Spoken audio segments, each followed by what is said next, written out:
Hello guys, I hope you are doing well. Today we will talk about how to fix or how to solve the problem of PayPal app. We go to settings.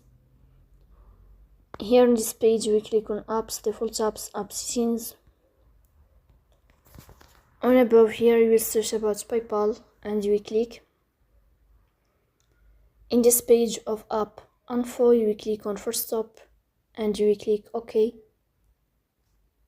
Here you will enter to the window of storage. Here you will click on clear cache. In the end you will turn off your phone and you will wait a moment to restart your phone again to fix that problem. Then we go to Play Store. You will search about the application of PayPal. If you find updates, then you will update your app. So that's all. Don't forget to support us by like and subscribe. See you next time.